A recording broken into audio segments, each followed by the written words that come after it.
One of our big goals for Heroes of Stalingrad is to make the most realistic weapon functionality and handling in any first-person shooter. So if you're familiar with the first Red Orchestra, you know that we have this system called free aim. There's no crosshair, and the weapon is able to be moved around independent of the player's camera. And then the bullets will go exactly where the barrel of the gun is pointed, not the center of the screen. This allows you to have a realistic challenge while shooting at people without aiming. What we've done for the new game is extended this system to work with in the aiming mode. So you can see the weapon moves slightly independent of the camera, and this is really good if you're trying to scope out enemies at a certain area. You can actually move the gun down out of your view a little bit and then back up to take your shot without losing sight of the target. One of our big goals for Heroes of Stalingrad is to make the most realistic weapon functionality and handling in any first-person shooter. The player can lock onto cover objects throughout the world. They can move along the cover without exposing themselves. You know, peek out the side, peek out the top, and even blind fire over the top and out the side of the cover. This is particularly handy if you're clearing rooms as you come up to the corner of a wall or a door. Not very accurate, but certainly effective if there's a room full of enemies. Heroes of Stalingrad, like the original game, features a full ballistic system that simulates bullet drop and travel time for the rounds. One of the things that wasn't in the first game, though, that's been very highly requested is a bullet penetration system, and which I'm happy to say we have in the new game, as you can see, shooting through thinner objects.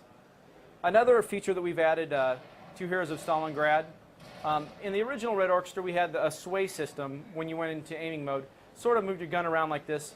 Really wasn't accurate to what a real-life weapon would do in a person's hands. Now we're modeling a full breathing model. This enemy here. As you can see, as the player breathes in and out, the weapon will move up and down. Stop shooting me. The weapon will move up and down and shake a little bit, just like it would in a real person's hand. But what we've also done is added a system that we call controlled breathing. With controlled breathing, reload here real quick, the player can actually hold their breath for a moment, pause, and then they will breathe slowly and pause between each breath. This is really good for long-range combat, as if you fire when the breath is paused, you'll get the most accurate shot. Another thing that we've added to the game is, you've probably seen this in a lot of other games. You walk up to a wall, the first-person weapon comes down. We've taken this type of thing quite a bit further and added what we call first-person weapon collision. So when you're aiming, if your weapon touches a wall, it actually physically interacts with the wall. The wall will push back, and this really gives you the feeling that you're using a weapon in the first-person world, as opposed to just having something bolted to your screen. It really enhances not only the gameplay, but the immersion that you have a real object in your hands. And one thing you'll notice if you look at the screen, there's not a whole lot of icons that are on the screen all the time. The goal here for us, let's see if I can get one of these guys with blind fire. Yeah. The goal for us with this is to have as little amount of stuff on the screen at all times as possible. This really, we feel, makes the game a lot more immersive. But one of the issues that we had in the first game was we had an overhead map that showed you just like this, that shows you where you're at and where your objectives are. But this kind of fell apart if you were in any kind of scenario where there was multiple levels in a building, such as this. So what we've added is what we call our tactical view. The tactical view, when you press the key, will bring up icons showing you exactly where the objectives are and the status of them. As you can see, both of these objectives are under attack. Several games have world HUD indicators that show where you need to go, but they're in your face all the time and kind of be distracting. You know, if I was trying to shoot at a guy here and there's a giant cross in my way, it would be a little distracting. This also brings up information about your character, which will fade away when you don't want it. We call this system HUD on demand, and this really gives you the information when you want it and need it, but not when you don't want it. Bipod-mounted machine guns were also featured in the first game, but there were, one of the complaints about the system was they were kind of difficult to deploy onto objects in the world.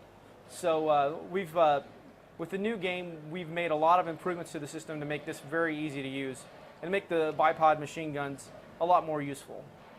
So in the first game, for instance, if I wanted to deploy on this object, I would have to look at it at just the right angle. It was kind of fiddly. Now you just walk up to any object in the world, press your zoom key, and the player will lock right on. Even if you're not looking right at it, will lock right on to that object. And you can just walk away when you're done using it. This makes the weapons a lot easier to use. Another new function that we've added is our camera movement with the bipod deployment. In most games, when you deploy a weapon like this, including the original Red Orcherstra, it kind of looks like you're moving the weapon around, just it's floating in your hands. When in reality, it should move more like this. And no game has really done this before with a portable weapon. It's actually very difficult to implement. But as you can see, the weapon moves just like it should in real life. This isn't just a visual thing, though, as I'll show you here. If you were deploying on this in most games, you'd be sitting here, and when you aim down, your weapons kind of go down into the object. But in Heroes, since the camera moves up just like it should, you can actually fire down onto lower levels and get the proper view that you really should have. You know, the great thing about all of this stuff is, while it's making the game more realistic, what we really feel like is making the game more realistic. In this way, we're actually making it easier to play because we're giving you easier functionality to do things that are easy to do in real life. Now I'm going to switch over and show you another game type called Skirmish. This game type's all new for Heroes of Stalingrad. The premise of this game type is you have an AI squad of 3 fire teams, and you're placed into an environment with randomly placed enemies. And your goal is to use your AI fire teams to move through the level and kill every enemy that's in the level. Now the great thing about this is it's very quick to just essentially jump in and get some kills and have a little bit of fun. But this can also be played offline in single player or online in co-op with your friends taking the roles of the other soldiers in the squad. As you saw in the previous demo, you can give the player can give high-level tactical commands such as attack an objective, defend an objective, and the AI will figure out where to go and how to attack or defend those objectives. But you can actually take also direct command of your different fire teams and order them exactly where you want them to move. And they'll dynamically take cover. If they see enemies, they have a sense of self-preservation. So if I tell them to move here and an enemy walks up right behind them and they see the enemy, they'll actually move and try to find better cover, fire on the enemy.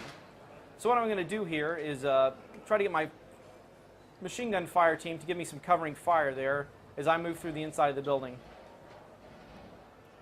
Now, squad command is low-level squad commands, not necessarily a new thing in video games, although the high-level tactical command is pretty new for first-person shooters. The difference here being these aren't enclosed, scripted levels. This is a completely open gameplay area that you have to use tactics to attack as you move through.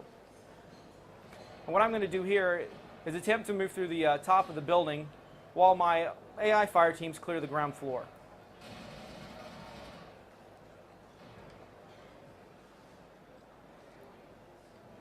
Looks like we'll clear up here.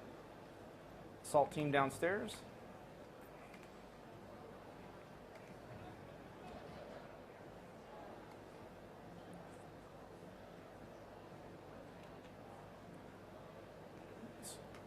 And what you usually want to do is you lead with your assault team, since they're equipped with submachine guns, and keep your light machine guns back for covering fire.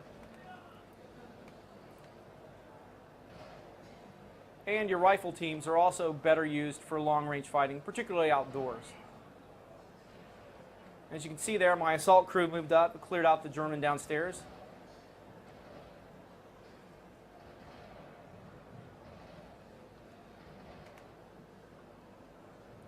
I can also, if I need to, order my entire fire team or my entire squad to move to a location or to follow me. This is really good, especially if you lose track of your squad as you're fighting in the battle.